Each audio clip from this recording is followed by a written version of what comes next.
Hello friends, welcome to this educational platform. आप सभी का आपके अपने इस यूट्यूब चैनल पर स्वागत है। आज के इस वीडियो लेक्चर में मैं कई सारे स्टूडेंट के द्वारा भेजे गए कुछ क्वेश्चंस को करवाऊंगा, क्योंकि ये उनके डाउट्स हैं, उनको प्रॉब्लम है। ऐसे क्वेश्चंस आप में से कई स्टूडेंट्स ने मुझे सेंड किया है। तो आज की ये क्लास आपके डाउट्स को दूर करने के लिए है, और ऐसे ही समय समय पर बीच बीच में मैं आपके द्वारा पूछे गए प्रश्नों को करवाता रहूँगा जिसमें आपको डाउट हो सकता है। तो चलिए, ये 5 क्वेश्चंस आपके सामने लिखे हैं, आप देख रहे हैं, इनको समझते हैं और सीखते हैं। आप सभी वीडियोस को ज़्यादा से ज़्यादा लोगों तक शेयर किया करिए। हमेशा आप शेयर लगातार करें ताकि अच्छे से अच्छा आउटपुट भी दिया जा सके, ज़्यादा से ज़्यादा काम किया जा सके। जब ज़्यादा से ज़्यादा लोग जुड़ेंगे तो ज़्यादा बेहतर तरीके से कार्य हो सकेगा। तो आप सबका सहयोग बहुत ही आवश्यक है, आप सब अपना सहयोग बनाए रखें। चलिए देखते हैं और इन क्वेश्चंस को करते हैं। सबसे पहला क्वेश्चन आपका देखिए, 716 रुपए ब्याज पर उधार दिया गया, यानी इतने रुपए 716 रुपए ब्याज पर उधार दिए गए, यानी ये उधार दिया गया पैसा है। तो ये मूलधन हुआ, यानी कि इतने रुपए उधार दिए गए हैं ब्याज पर। तो 716 रुपए क्या हुआ? मूलधन हुआ। तो इसको अगर हम नोट करें तो मूलधन को किससे लिखते हैं? मूलधन को हम P से लिखते हैं, और ये है 716 रुपए। इसके बाद बोला गया 3 वर्ष 9 महीने के पश्चात, यानी समय जो आपको दिया गया है, समय आप लिखेंगे T, कितना? 3 वर्ष 9 महीने। तो आपको मालूम है समय या तो पूरा पूरा वर्ष में लेना है या तो महीने में, कुल मिलाकर के जो साधारण ब्याज का कॉन्सेप्ट है, पहले तो ये देख लीजिए, इस प्रश्न को पूरा पढ़िए। 3 वर्ष 9 महीने के पश्चात ब्याज इतना हो जाता है, तो दर बताइए। इसमें कहीं चक्रवृद्धि ब्याज की बात नहीं की गई, यानी कि जब तक चक्रवृद्धि ब्याज नहीं बोला जाएगा तब तक आप उसको साधारण ब्याज ही मानेंगे। तो ये प्रश्न साधारण ब्याज का है। अब आपको यहां पर बोला गया 3 वर्ष 9 महीने। आपको मालूम है कि साधारण ब्याज का जो हम लोग सूत्र लगाते हैं, साधारण ब्याज वो क्या होता है, जिसको हम SI सिंपल इंटरेस्ट बोलते हैं, वो होता है मूलधन गुणे दर, मूलधन गुणे दर गुणे समय बटा 100, है ना। इसमें इस सूत्र से हम कार्य करते हैं। इसमें आप अगर देखेंगे तो आप जो समय लिया जाता है वो वर्ष में लिया जाता है। आपको मैंने बताया कि यहां पर समय हमेशा वर्ष में लिया जाता है। तो आप क्या करेंगे, 3 वर्ष तो ये पूरा पूरा है ही है, प्लस इस 9 महीने को वर्ष बना दीजिए। तो आपको मालूम है 1 वर्ष में 12 महीने होते हैं, ठीक है। 2 वर्ष अगर पूछा जाए तो आप बोलेंगे 24 महीने होते हैं, यानी वर्ष से महीना बनाने के लिए 12 से आप गुणा कर देंगे। इसी तरीके से महीने से वर्ष बनाने के लिए आप 12 से भाग कर देंगे। बस 9 महीने को 12 से भाग कर देंगे तो ये भी वर्ष बन जाएगा, ये भी वर्ष बन जाएगा। अब इसी को आप सरल कर लीजिए, तो 3 3 9, 3 चौके 12, 3 से कटेगा। अब देखिए ये आया आपका 3 + 3/4, जो कि हर बराबर करना आप सभी को मालूम है कि 4 का 3 से गुणा होगा, 4 × 12 + 3 मतलब 15, तो 15/4 वर्ष। ये आपका 15/4 वर्ष बन गया। ये जो समय था 3 वर्ष 9 महीने, ये समय आपका बदल के आ गया 15/4 वर्ष। और हमेशा इस सूत्र में आपको समय किस में लेना होता है? वर्ष में लेना होता है। कोई दिक्कत नहीं। और आपको दर बताना ही था, दर यानी कि R आपको ज्ञात करना था, तो ये क्वेश्चन मार्क कर लीजिए, इसको आपको बताना है। अब यहां मान रखेंगे बस। तो इस तरफ है साधारण ब्याज। आपसे बोला गया है कि इतने रुपए 716 रुपए ये मूलधन है और ये समय है। इसके बाद बोला गया इसके बाद ब्याज इतना मिलता है।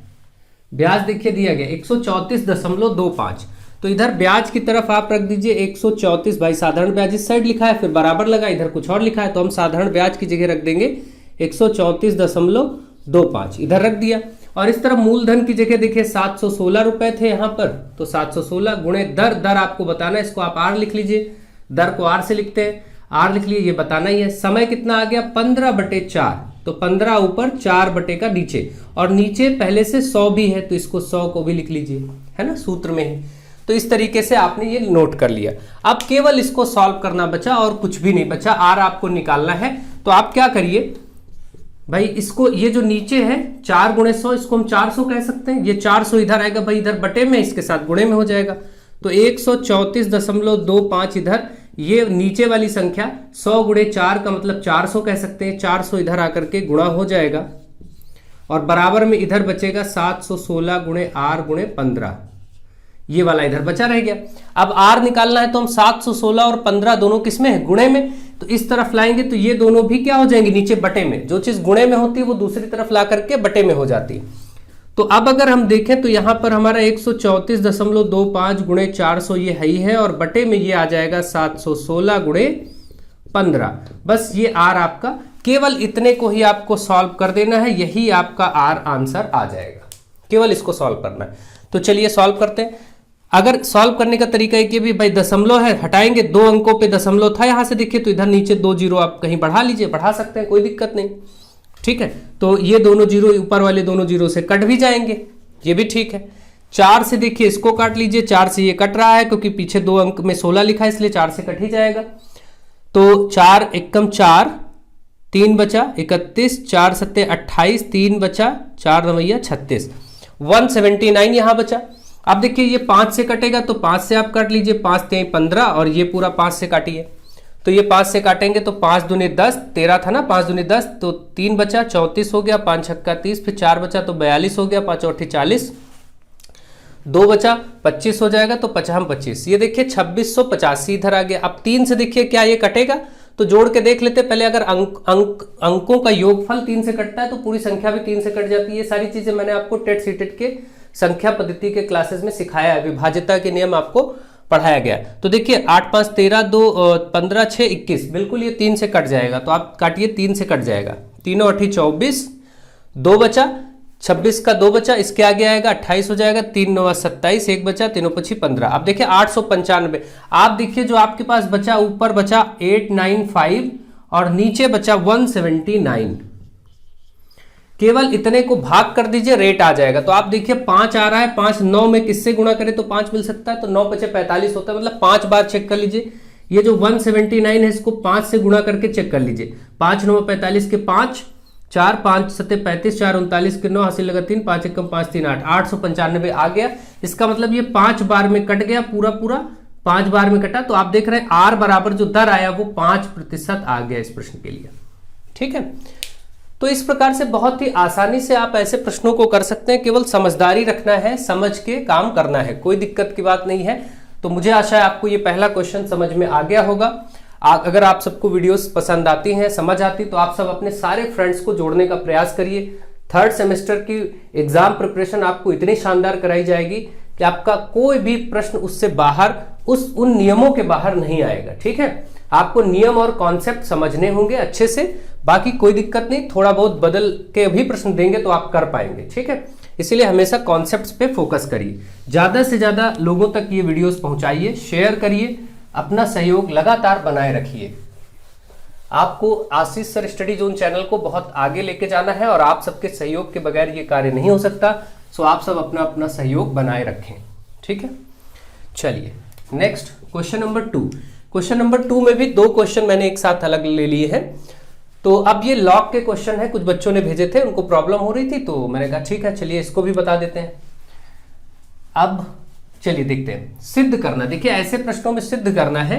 सिद्ध करने में क्या होता है कि लेफ्ट हैंड साइड को हम सॉल्व करें और 0 आ जाए। अगर हम इधर वाले को पूरा सॉल्व करें, 0 आ जाए तो इसका मतलब सिद्ध हो गया, दोनों साइड बराबर हो गई। इसी प्रकार से यहाँ लेफ्ट वाली साइड चीजों को सॉल्व करें और log 2 अगर आ जाएगा तो ये भी सिद्ध हो गया। सिद्ध करने में ऐसा ही करना होता है। तो चलिए हम इस पृष्ठ का लेफ्ट वाला पार्ट नोट करते हैं और हमको 0 लाना है। तो हम क्या लिखेंगे, LHS से। LHS का मतलब क्या होता है, लेफ्ट हैंड साइड। ठीक है, यानी लेफ्ट हैंड साइड की चीजों को हम लेने जा रहे हैं। लेफ्ट हैंड साइड में क्या क्या है, देखिए log x² बटे yz, फिर क्या है प्लस log y² बटे zx, फिर क्या है प्लस log z² बटे xy। सिर्फ इसको सॉल्व करना है। चलिए देखते हैं और इसको सॉल्व करते हैं। तो अब आप अगर देखें तो यहां पर मैंने आपको एक नियम पढ़ाया था, 2 नियमों का यहां पर विशेष प्रयोग होगा, 2 क्या बल्कि 3 नियमों का विशेष प्रयोग होगा। मैं पहले उनको रिवाइज करा देता हूं आपको। देखिए एक नियम मैंने आपको पढ़ाया था, लॉग में अगर कभी भी कोई 2 चीजें गुणा हो रही हो, जैसे log m गुणे log n, 2 संख्याएं, तो इसको क्या करते हैं, log m plus log n में लिख सकते हैं, प्लस में, है ना। 2 चीजें गुणे में है इधर, वो अलग अलग प्लस में हो गई। देखिए ये रूल होते हैं, नियम होते हैं। इसके बाद मैंने आपको एक पढ़ाया था कि log m बटे n, अगर बटे में हो 2 संख्याएं भाग में, तो उसमें क्या होता है, माइनस हो जाता है, यानी log m minus log n, इसको ये लिखा जा सकता है। इन नियमों को ध्यान से देख लीजिए। और एक log का नियम मैंने पढ़ा था कि एक संख्या पर दूसरी संख्या पावर में हो, ठीक, घात में हो, तो ये घात वाली जो संख्या ये log के आगे आ जाती, कैसे, n आगे आ जाएगा और ये बचा रह जाएगा log m। ठीक है, इन्हीं 3 नियमों को प्रयोग करके ये सभी प्रश्न सॉल्व हो जाएंगे। ठीक है, तो चलिए बहुत अच्छे से इनको समझते हैं और देखते हैं। तो ये प्रश्न, जिनको ये रूल न याद हो वो ये रूल देख लें, समझ लें, और इनका प्रयोग अब हम इन प्रश्नों में देखेंगे। ठीक है, चलिए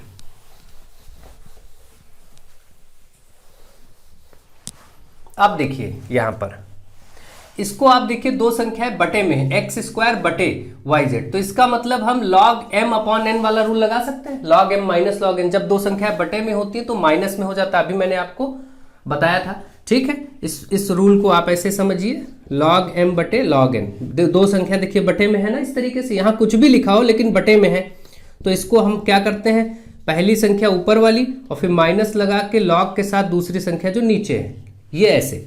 तो यहां हम क्या लिख सकते हैं, log x square minus log का वाई जेड।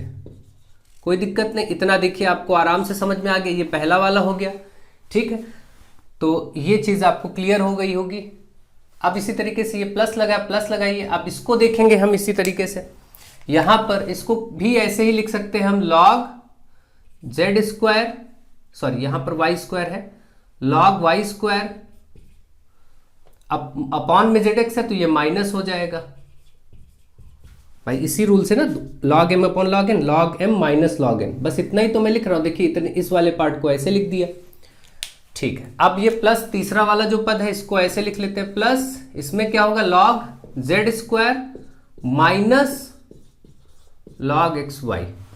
तो मुझे आशा है इतना तो आप लोग बहुत अच्छे से समझ गए होंगे, कोई दिक्कत की बात नहीं होगी, ये चीजें तो आप अच्छे से जान ही रहे होंगे। ठीक है, चलिए अब देखिए हम क्या करेंगे। अब हम देखेंगे यहां पर ये जो देखिए पावर, मैंने क्या कहा था अभी आपको, मैंने बताया था कि ये लॉग एम एक संख्या पर दूसरी संख्या पावर में हो तो पावर वाली संख्या आगे आ जाती है, एन लॉग एम ऐसे। तो यहां देखिए दो पावर में एक्स स्क्वायर है ना, एक्स स्क्वायर आगे आ जाएगा तो दो आगे आ जाएगा इसका, तो इसको हम लिख सकते हैं 2 लॉग एक्स, इस वाले को।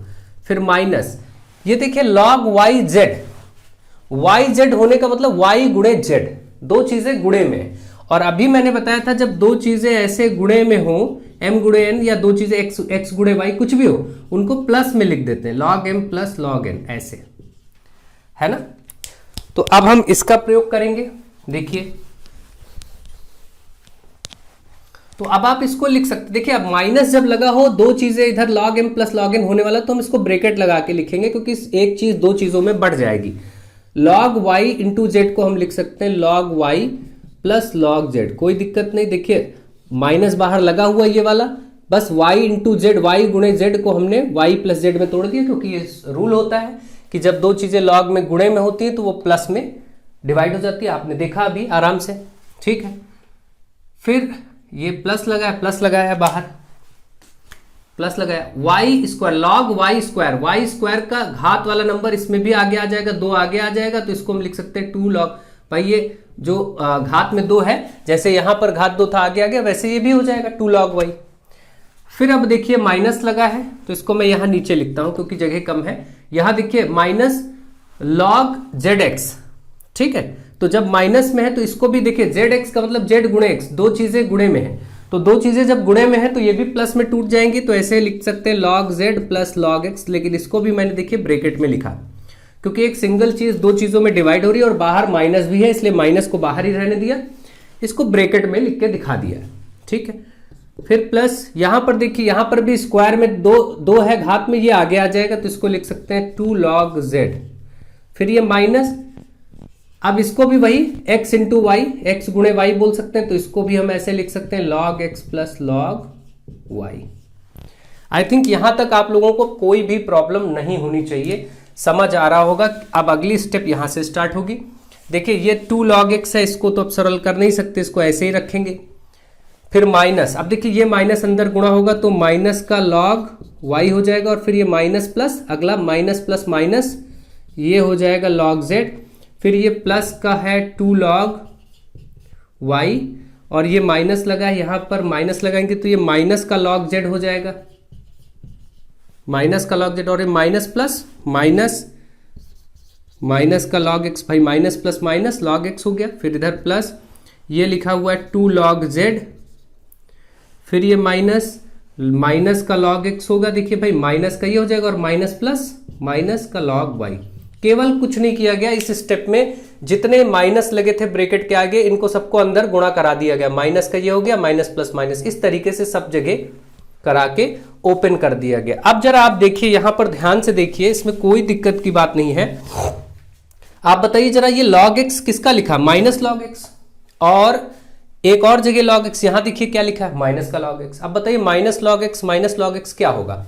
अगर मैं आपसे ऐसे पूछूं -2 और -2 क्या होगा, तो आप कहेंगे -4 होगा, क्योंकि जब दो माइनस की संख्याएं होती हैं तो जुड़ तो जाती है माइनस माइनस प्लस, लेकिन आंसर माइनस में ही आता है, तो आप बोलेंगे -4 होगा। ठीक है, तो इसी प्रकार से अगर यहां पर मैं आपसे पूछूं कि -x और -x कितना होगा, तो आप कहेंगे x जुड़ जाएगा लेकिन माइनस का 2x होगा। ठीक है, ये भी बात। अगर यहां पर मैं आपसे पूछूं कि तो फिर log x और log x में क्या होगा, भाई माइनस का log x एक बार, माइनस का log x एक बार, ये क्या होगा, तो ये भी जुड़ जाएगा, 2 log x हो जाएगा, लेकिन माइनस माइनस होने की वजह से माइनस का 2 log x होगा।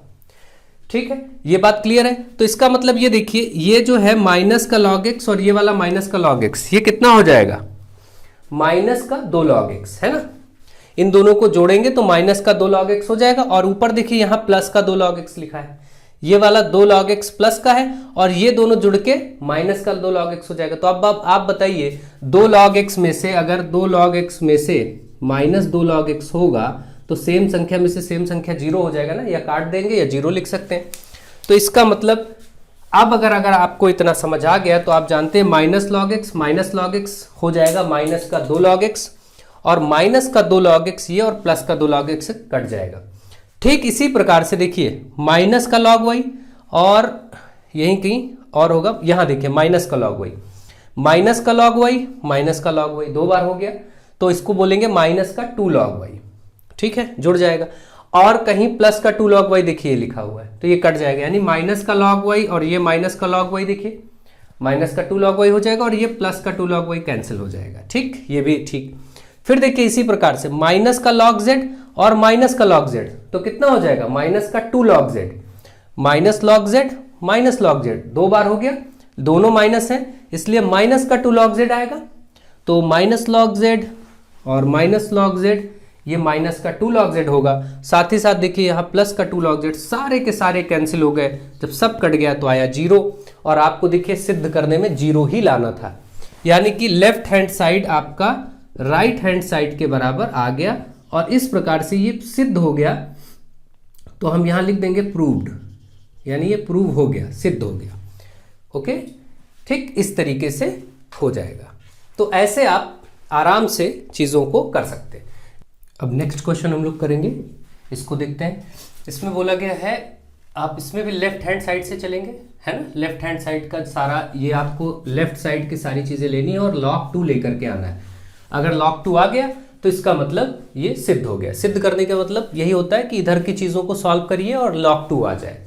कभी कभी ऐसा होता है कि राइट हैंड से भी लेफ्ट हैंड लाया जाता है, वो सब अलग केसेस है। यहाँ पर अभी फिलहाल आपको लेफ्ट से चलना है। तो लेफ्ट हैंड साइड में आपको दिया गया है log 75/16 minus 2 log 5/9 plus log 32/243। ठीक है, अब देखिए हम क्या करेंगे, सारी चीजें आपको log m/n के फॉर्म में दिख रहा है। यानी इसका मैंने अभी आपको तरीका बताया, log m/n जब होता है तो आप क्या करते हैं, log m minus log n, बस इसी को अप्लाई कर देते हैं। तो यहाँ जब अप्लाई करेंगे तो आप लिखेंगे log 75 माइनस log 16 और माइनस ये 2, यहाँ भी अप्लाई करिए तो -2 ऐसे रहने दीजिए, ब्रैकेट में इस log m/n को ऐसे लिख दीजिए log m minus log n, यानी ये माइनस हो जाएगा ना, जो भी जहां भी बटे में होगा वहां पर आप माइनस कर लेंगे, मतलब ये log 9।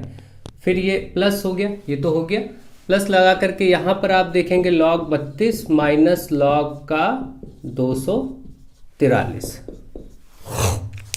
ये हो गया। ठीक है, इसको हटा देते हैं।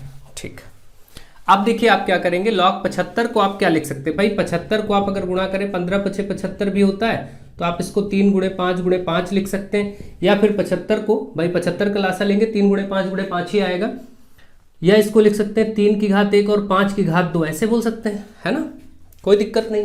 तो इस रूप में इसको हम ले लेंगे। तो यहाँ आप लिख सकते हैं log 75 की जगह log 3 गुणे 5 की घात 2, log 75 इस रूप में हो गया। ठीक है, अब एक एक संख्या आप इधर देखते जाएंगे और यहाँ लिखते जाएंगे। माइनस log 16 को अब मिनिमम रूप में लिखेंगे तो log 2 की घात 4 बोल सकते हैं, 2 गुणे 2 गुणे 2 गुणे 2, 2 दूनी 4 दूनी 8 दूनी 16। ठीक, ऐसा लिख सकते हैं। माइनस सब कुछ छोटे छोटे फॉर्म में बदल लेंगे। -2 ऐसे रहने दीजिए। ब्रैकेट में देखिए log 5 तो अपने छोटे रूप में है ही है, और log 9 को, ये जो माइनस log 9 है, इसको आप लिख सकते हैं log 3 की घात 2, है ना, 3 3 9। सबको हम सिंपलेस्ट फॉर्म में करे दे रहे हैं बस। log 32 को आप लिख सकते हैं 2 की घात 5, log 2 की घात 5, क्योंकि आपको मालूम है 2 गुणे 2 गुणे 2 5 बार करेंगे तो 32 आ जाएगा। माइनस इस log 243 को बोल सकते हैं 3 की घात 5। आप जैसे ही 243 का लासा लेंगे, देखिए 3 8 24 और 3 1 3, 3, ये देखिए आप इस तरीके से 3 9 27, ये जैसे ही आप करेंगे 5 बार देखिए आ ही जाएगा, है ना। आपको मालूम है 3 की घात 5, तो ऐसे ये हो गया। सारे नंबर सिंपलेस्ट फॉर्म में लिखे जा चुके हैं। अब देखिए अगली स्टेप क्या होगी, ये दो चीजें देखिए गुणे में है, तो मैंने आपको एक रूल बताया था कि log m गुणे log n जब भी हो तो आप क्या लिख सकते हैं, गुणे में दो चीजें लिखी हो तो आप लिख सकते हैं log m plus log n, है ना, प्लस में।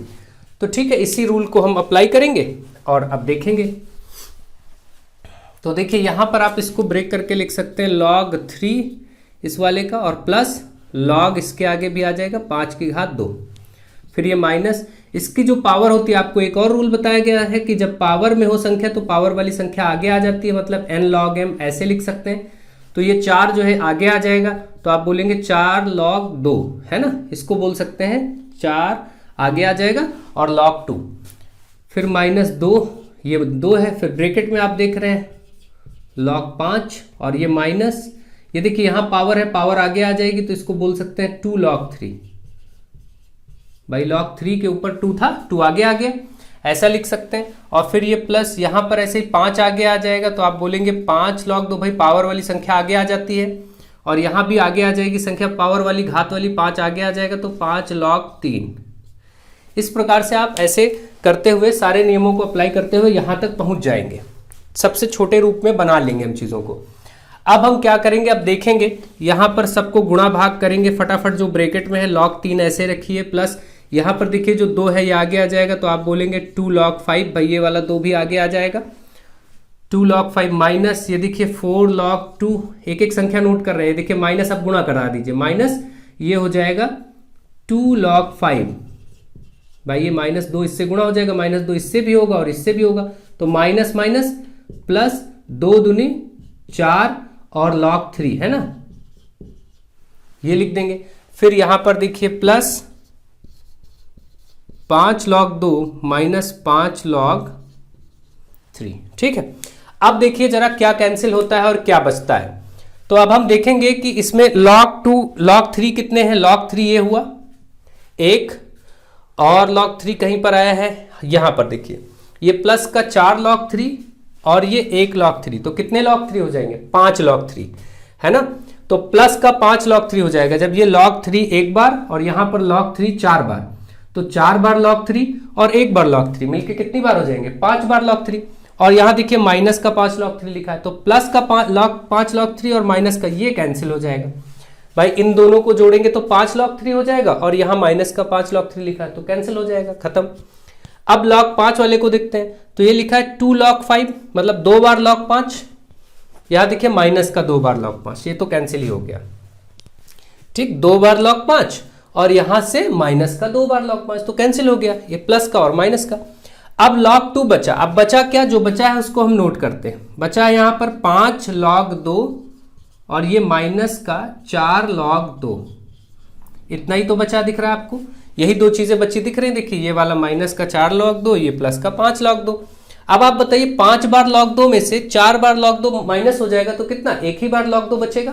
भाई ये 5 log 2 है, 5 बार log 2 में से 4 बार log 2, जैसे आपसे कहा जाए कि 5 बार x है, 5 में से 4x हटाइए तो आप कहेंगे x बचेगा। ऐसे ही 5 बार log 2 में से 4 बार log 2 हटाएंगे तो सिर्फ 1 बार log 2 बचेगा, और यही आपको लाना था, ये आ चुका, देखिए यही इस प्रश्न में लाना था और ये आ चुका है।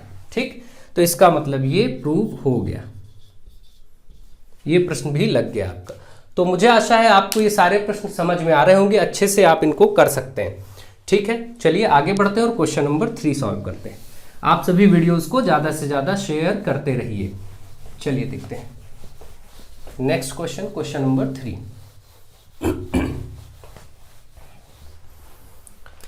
क्वेश्चन नंबर 3 में क्या कहा गया है, x का मान बताना है। और ऐसे प्रश्न आपने किए हुए हैं, बहुत ही आसान प्रकृति के प्रश्न होते हैं। log 5 पर घात में है x + 5 और बराबर इस तरफ लिखा है log में 15,625, है ना।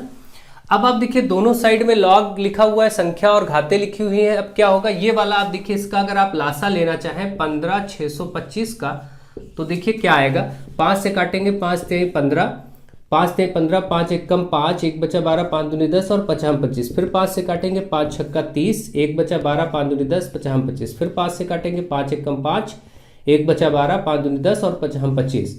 ऐसे ही 5 से आप काटेंगे, 5 दूनी 10, 5 25 और 5 एक कम 5 25 और 5 एक कम 5। कितनी बार आप देख रहे हैं आ रहा है, 1 2 3 4 5 6 बार।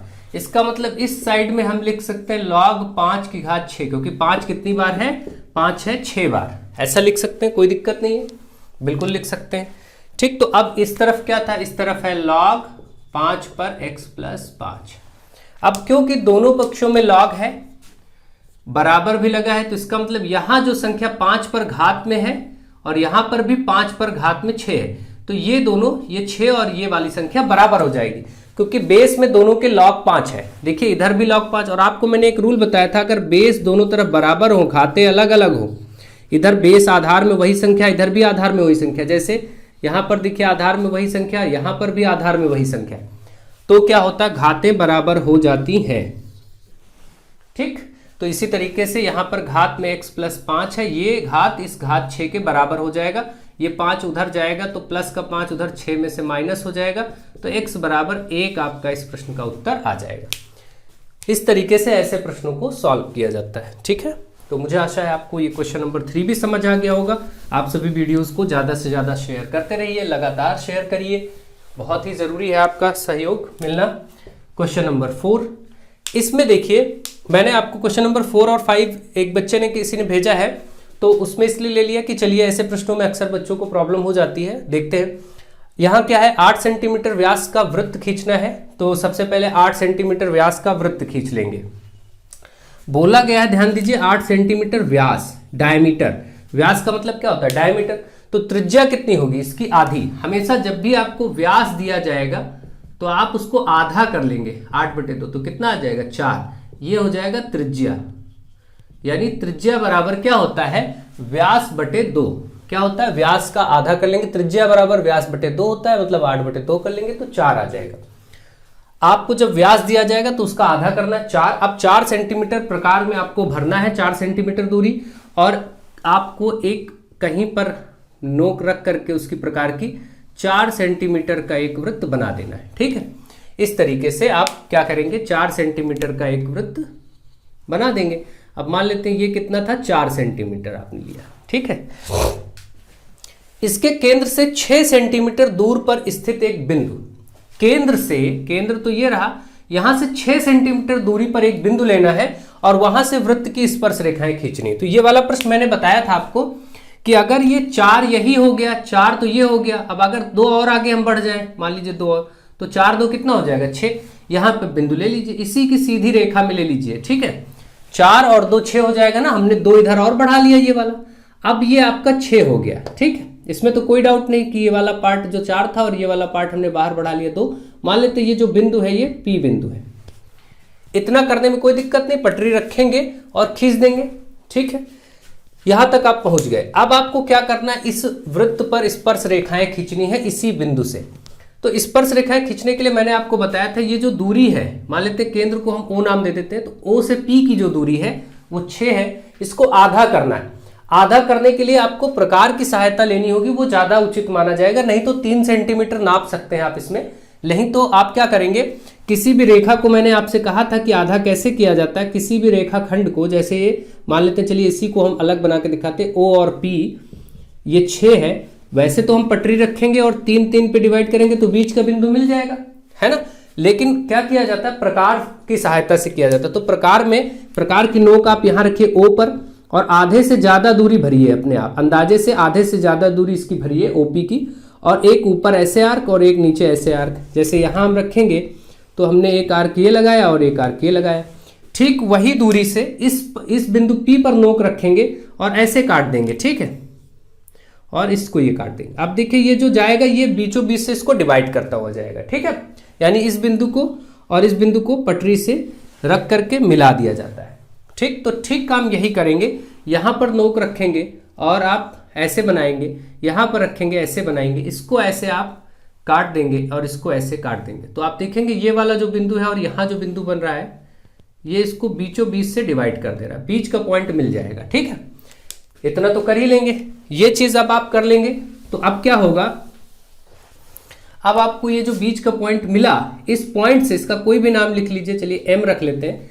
इस पॉइंट से M से O की दूरी या M से P की दूरी प्रकार में लेंगे, प्रकार की नोक M पर रख के या तो ये दूरी या फिर ये दूरी भरेंगे, और जब आप यहां पर नोक रख के इसको ऐसे गोला बना देंगे तो O और P से ही वो वृत्त जाएगा, वो वृत्त O और P से ही जाएगा। कैसे जाएगा देखिए, जब आप यहां नोक रखेंगे, M पर नोक रखेंगे और यहां इतनी दूरी भर के ऐसे आप गोला बनाएंगे तो वो इस P को शामिल करता हुआ ऐसे जाएगा, ठीक। ऐसे इस दूसरे गोले ने इस दूसरे वृत्त ने पहले वाले वृत्त को 2 बिंदुओं पर काट दिया है। देखिए ये बिंदु है, आप देखिए पहले वाले वृत्त को दूसरे वाले वृत्त ने जो अभी बनाया है 2 बिंदुओं पर काटा। अब इस पे यहां से इस बिंदु को मिलाएंगे, पटरी रख करके स्केल रख करके इस बिंदु को इस बिंदु से मिला देंगे ये, और इस बिंदु को भी इस बिंदु से मिला देंगे। ये आपकी स्पर्श रेखाएं हो गई।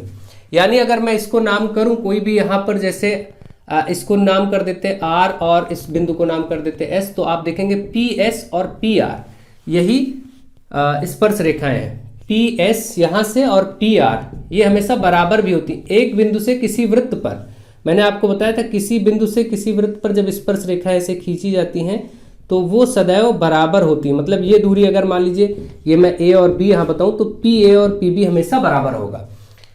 अब ये चीज ध्यान रखिएगा, एक तो ये बराबर होगा, दूसरा जैसे इसने कहा है कि उसकी माप भी लिखे, तो अब आपको कुछ नहीं करना, केवल पटरी रखना है, स्केल इस P से और इस S की दूरी को नापिए, उतनी ही ठीक दूरी P से R की आएगी। जितनी दूरी P से S की आएगी उतनी दूरी P से R की आएगी, क्योंकि PS और PR बराबर होंगे। बस उसको लिख दीजिएगा, बता दीजिएगा जितना भी आए, जैसे 4, 5, 6 सेंटीमीटर जो भी आए, मुझे नहीं पता, आप पटरी रखेंगे, जो आप बनाएंगे कॉपी में उसमें आप माप ले लेंगे, ठीक है। इस तरीके से आपको इस प्रश्न को करना था।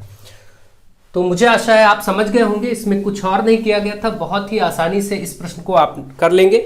बहुत अगर क्विकली मैं बताऊं तो 4 सेंटीमीटर का सबसे पहले आपने ऐसे वृत्त खींचा था, देखिए एक बार क्विकली 4 था, और केंद्र से 6 सेंटीमीटर पर जाना था तो 2 इधर और बढ़ा लिया। ये बिंदु मैंने P मान लिया, यहीं से हमको स्पर्श रेखाएं खींचनी है, ये 2 मैंने लिया। अब 4 और 2 6 हो गया। अब हम OP को आधा करेंगे, आधा करने के लिए O पर नोक रखेंगे प्रकार की, और आधे से अधिक दूरी, इधर भी आधे से अधिक दूरी, इसको ऐसे काटेंगे, ऐसे आप देखेंगे इसको मिलाएंगे तो ये यहां कहीं बीच में आधा काट देगा। इस बिंदु से यहां की दूरी या फिर इधर से इधर की दूरी भर के एक और वृत्त खींचेंगे ऐसे, ये पिछले वृत्त को 2 बिंदुओं पर काट देगा। यहां से इसको ऐसे पटरी की सहायता से और यहां से इसको ऐसे पटरी की सहायता से मिलाएंगे, ये बन जाएगा। सिर्फ इतना सा काम होता है, कोई दिक्कत की बात नहीं होती, ऐसे प्रश्नों में आप आराम से कर सकते हैं, ठीक। मुझे आशा आप समझ गए होंगे, बाकी अब आपकी मर्जी।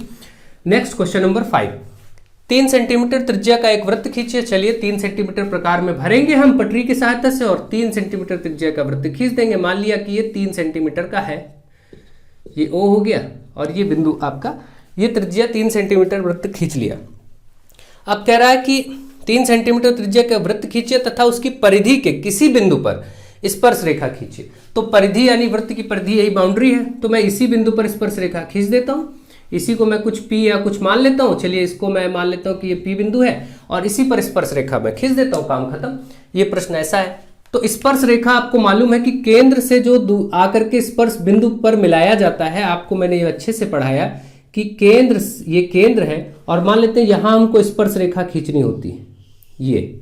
तो हमेशा मैंने आपको बताया कि केंद्र से जब भी इस बिंदु को, ये जो बिंदु है, कोई भी स्पर्श रेखा वृत्त को केवल एक ही बिंदु पर टच करके निकलती है, एक ही बिंदु पर स्पर्श करती है।